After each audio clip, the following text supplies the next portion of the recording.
그래서 이제 노숙인들이 본인이 무주택자인 것을 어떻게 이제 탈출하는지 이게 이제 좀 궁금한데요. 모두 다 무주택자들이 이제 주거복지센터에 어떻게 신청을 하면 걸리는 뭐 기간이라든지 노숙인 직접 바로 탈출이 가능한지 우리 복지체계가 어떻게 돼 있는지 예, 또 궁금합니다. 네, 그 서울시립 노숙인 지원센터가 따로 있습니다. 그래서 노숙인 센터에서도 이 노숙인들의 주거 문제뿐만이 아니라 다양한 문제를 좀 해결하고 있고요. 네, 실질적으로 그 노숙인 센터에서도 운영기관이라고 해서 LH로부터 아주 장기 미임대 주택들을 위탁받아서 운영을 하고 있습니다. 그래서 그런 이제 아주 그 같은 노숙인들 중에서도 건강이라든가 여러 가지 문제에서 정말 먼저 입주가 필요하신 그런 선생님들은 자기네가 운영하고 있는 그런 운영기관에 먼저 입주를 시켜드리고 있고요. 그렇지 않고 일정 정도의 이제 좀 이제 시간을 가질 수 있는 그런 분들이라고 한다면 요즘에는 비주택 거주자 주거상향 사업이라든가 이런 사업들을 통해서 입주를 좀 많이 도와드리고 있는데요. 비주택이라고 하면 고시원, 여인숙, 농막, 뭐 만화방, PC방, 찜질방 이렇게 노숙인 이런 것처럼 이런 데처럼 주택이 아닌 곳에서 생활하시는 분들이 그곳에 3개월 이상 거주하셨다고 한다면 그때 이제 신청을 하실 수 있는 자격이 생기고요. 신청 자격과 동시에 이분이 소득이 중위소득 50% 이내다라고 했을 때 네, 입주를 하실 수 있는 자격이 주어지는데 보통 그런 자격을 이렇게 심사하는 기간이 한 달 또는 한 달 반 이 정도 걸립니다. 그러면 한 달 반 이후에 임대주택으로 입주하실 수 있는데요. 제가 지금 말씀드린 그 뭐 고시원, 여인숙, 뭐 찜질방 아까 말씀드린 그런 곳에서 사시는 분들이 사실 보증금을 마련하실 수 있는 그런 능력이 되지는 않습니다. 그렇다 보니 네, 그런 분들은 아주 최소한의 보증금으로 입주할 수 있는 임대주택을 연계하고 있는데 두 가지 모델이 있습니다. 한 가지는 전세임대주택이고요. 하나는 매입임대주택인데 전세임대주택은 1인당 최고 1억 1,000까지 네, 임대 보증금을 빌려드리는 거고요. 매입임대는 매입임대 주택 가격이 얼마가 됐든 본인이 부담하는 가격은 50만 원이거든요. 그러니까 보증금이 50만 원이 되는 거예요. 그래서 50만 원으로 입주할 수 있는 매입임대 이 두 개의 유형의 주택에 입주하실 수 있는데 사실 저희 송파뿐만이 아니라 강남 3구는 매입임대 주택이 잘 나오지 않고 있습니다. 매입임대가 어떤 주택이냐면 그 다세대, 다가구 이런 주택을 SH나 LH에서 네, 구매를 해서 그걸 리모델링해서 나눠주는 주택을 매입임대라고 하고요. 리모델링 비용보다 새로 건축하는 비용이 적은 경우, 그러니까 이렇게 금액을 따졌을 때 리모델링 비용과 재건축하는 비용이 비슷하거나 더 적을 때는 그 주택을 허물고 새로 주택을 건설합니다. 그렇게 해서 나눠주는 주택을 매입임대라고 하는데요. 강남 3구는 기본적으로 땅값, 집값이 비싸기 때문에 일반적으로 주택을 구매해서 수리를 하거나 재건축을 하는데 비용이 워낙 많이 들어서요. 아무래도 임대주택 호수도 많이 늘려야 되고 입주자를 많이 확보하는 차원에서 강남 3구보다는 외곽지역의 주택을 매입하는 경우가 많아서 송파구 관내에 매입임대가 나오는 경우가 좀 드물기는 합니다. 근데 아주 없는 건 아닌데요. 매입임대 같은 경우에는 말 그대로 네, 입주자가 있는 상태에서 네, 입주를 해야 되는 거기 때문에 이분이 노숙인이었다, 뭐 아니면 고시원에 살고 계셨다. 근데 나는 비주택으로 임대주택을 신청할 때 네, 소득을 조사하는 기간은 짧을 수 있으나, 그러니까 당첨은 됐으나 입주까지 기간을 또 기다려야 되는 상황이 벌어질 수도 있어요. 그래서 매입임대는 한번 당첨되면 뭐 1년에서 1년 반까지 기다리는 경우도 있거든요. 근데 아까 말씀하신 대로 고시원이나 뭐 노숙인이나 이렇게 주택이 아닌 곳에서 거주하시는 그런 분들은 사실 또 1년 반을 또 고시원이든 뭐 어디든 이렇게 떠돌면서 지내실 수 없기 때문에 저희가 그런 분들에게는 전세 임대를 권해드리고 있고요. 전세 임대 같은 경우에 1억 1천 가지고 본인이 원하는 지역에 본인이 원하는 주택을 부동산에 가셔서 물색하셔서 얻으시면 되는 거예요. 근데 그때도 자기 부담금은 50만 원인데요. 이 50만 원도 사실은 국토부에서 전액 지원하고 있어서 실질적으로는 무상으로 입주가 가능하다고 보시면 되고요. 보통 이제 노숙인이나 뭐 고시원에 사시는 일이 열악하신 분들은 기초생활 수급자이신 분들이 꽤 많으세요. 그러니까 임대주택을 들어가시게 되면 보증금도 중요하지만 매달 내야 되는 임대료 부담이 있을 수 있거든요. 근데 이렇게 소득 기준이 낮으신 분들은 국가에서 주거급여라는 게 나오고 있습니다. 그러면 그 주거급여로 임대료를 상계하실 수 있기 때문에 그러면 이제 무상거주가 가능하다라고 말씀을 드릴 수 있고요. 지금 이 국토부, 그러니까 비주택 거주자 상향 사업과 관련해서는 지금 서울시와 국토부가 50%씩 예산을 지원하고 있는데 그러니까 보증금 50만 원, 이주비 20만 원, 그 다음에 생필품비 20만 원 해서 한 가구당 90만 원을 지원하고 있습니다. 이 사업이 최초에 출발하게 된 계기는 2018년도에 종로구 관수동 고시원에 불이 나면서 그때 이제 인사사고가 나면서 서울시에서 그 25개구 전체 고시원 전수조사를 19년에 시작을 하게 됩니다. 그래서 만들어낸 모델이고요. 지금 작년부터 시작을 해서 지금 올해 2년 차고 내년에도 이 사업이 원래는 이제 3년 기준으로 비주택 거주자 상향 사업을 계획을 했던 사업이어서 내년에도 아마 이 사업이 계속 진행이 될 것 같습니다.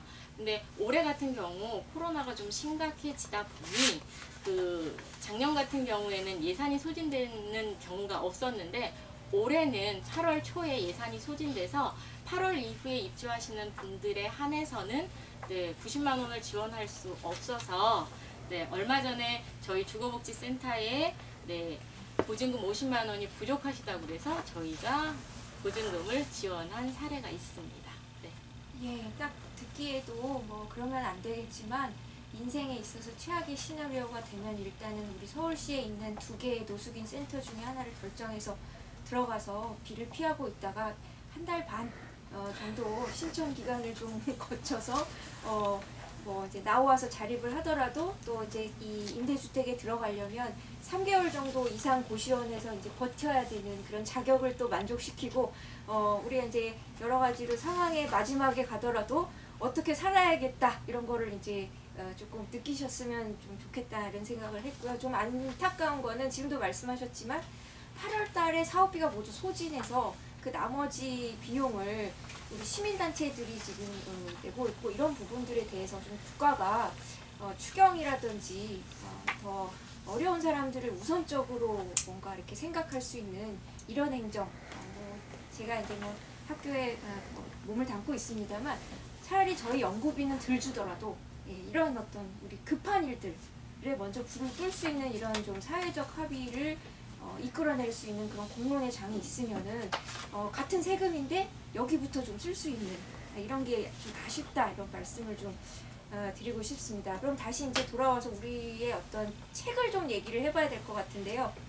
그렇다면 우리 이 책을 선정하시면서 우리 또 조남도 서선정 국장님이십니다. 그래서 선정을 하시면서 또 이제 선정의 어떤 이 상황상 재미없었습니다. 예, 프랑스와 이제 우리나라 주거복지가 어떻게 다른지 조금 분석하신 걸 좀 들어보도록 하겠습니다.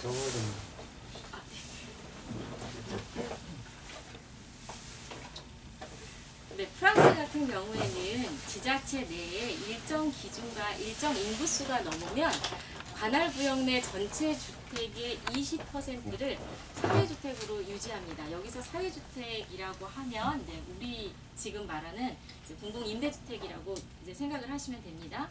그리고 주거 안정을 위한 주거 서비스가 법제화되어 있습니다.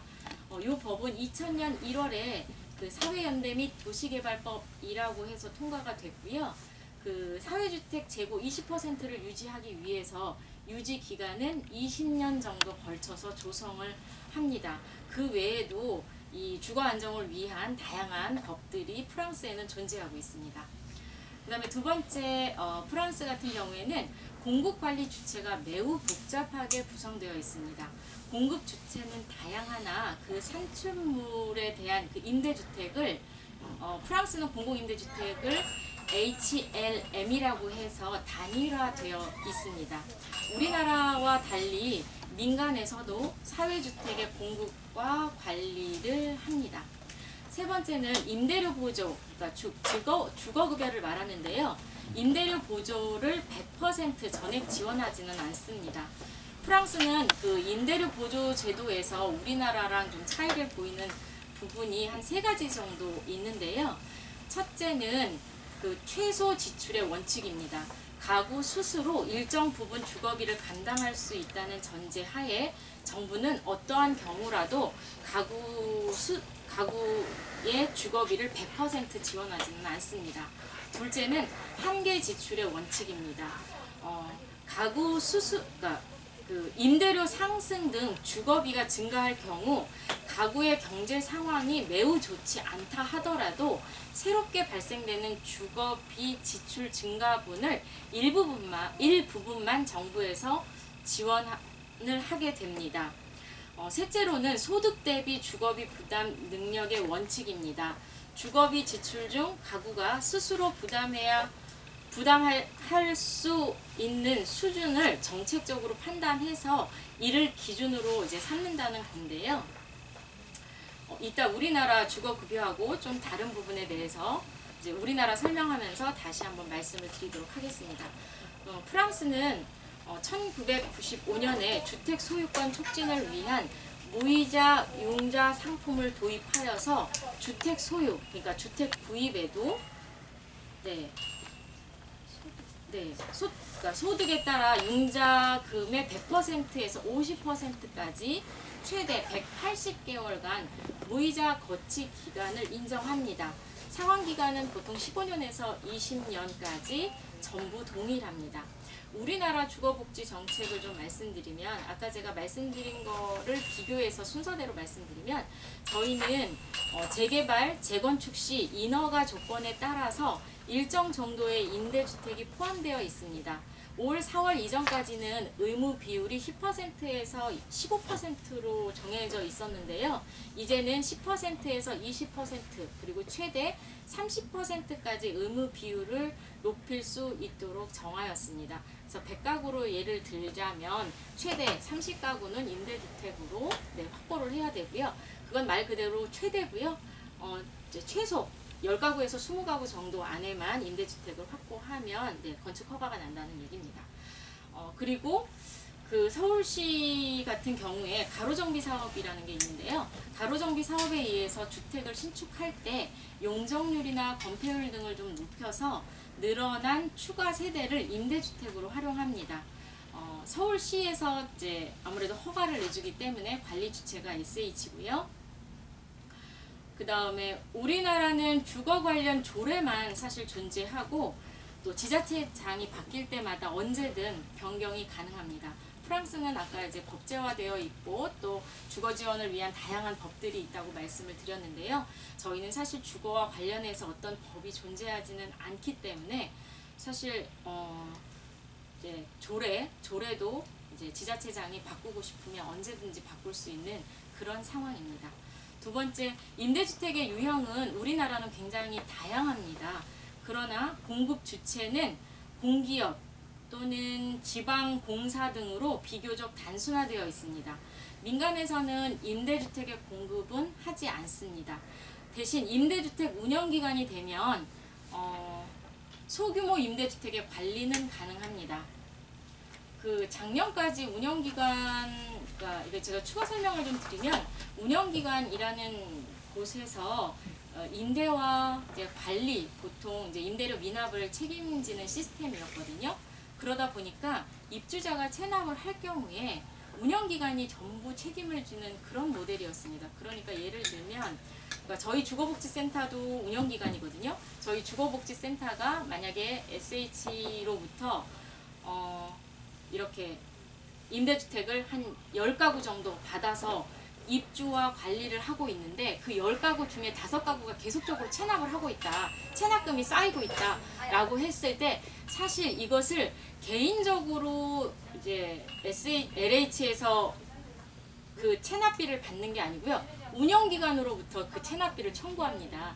그랬을 때 이 임차인이 계속적으로 임대료를 내지 않는 경우 운영기관이 그것을 사적으로 마련해서 담보해야 되는 그런 모순이 좀 있었습니다. 그래서 그런 것들이 올해부터는 조금 이제 문제로 떠올라서 입주자 개인이 책임질 수 있도록 현재는 명의를 좀 변경해서 임대료 체납과 관련해서 운영기관이 따로 책임지지 않는 시스템이 올해 만들어졌습니다.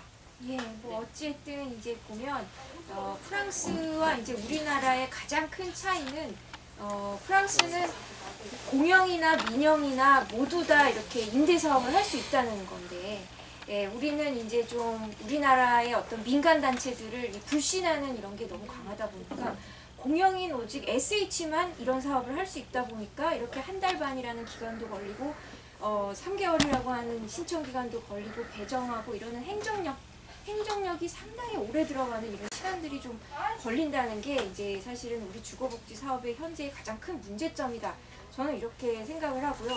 예를 들어서 장애인 부모 단체가 있다. 그런데 해당 가정에서 보니까 없지 않게 비장애 형제 자매와 장애 형제 자매가 사이가 안 좋아서 양 두 당사자 중에서 좀 주거복지의 어떤 실현을 위해 갖고 급하게 좀 둘이를 떨어뜨려 놔야 된다. 라고 하면은 민간단체가 만일에 이러한 어떤 임대료 사업이라든지 이런 것들을 직접 경영할 수 있게 도와주시면 바로 분리를 해서 운영을 할 수 있고 그 비용 지원을 국가가 분담을 해주는 이런 것들도 사실은 퍼센트 안에 넣으면 30%라고 하는 최대 비율을 쉽게 또 달성할 수 있을 것이고 또 이런 어떤 사회주택이라고 하는 개념이 보다 더 공공성 있고 유연하고 이럴 거라고 생각을 하는데 현재로서는 지금 LH나 SH가 이제 본인들의 어떤 통제 범위 안에서만 주거복지 사업을 다 실현하려고 하기 때문에 이런 것들이 전혀 해결되고 있지 않아서 실질적으로 주거복지의 약자가 성인 중에 노숙인만 있는 것이 아니라 아동이라든지 학대당하고 있는 남편이나 부인 뭐 이런 사람들이 급하게 나올 수 있는 어떤 그런 돌봄의 어떤 최소한의 역할을 유연하지 못하게 하고 있다 이런 생각이 들고 그러한 어떤 패러다임이 주거복지의 어떤 그 사업 전제에 깔려 있다 이렇게 볼 수가 있는데요.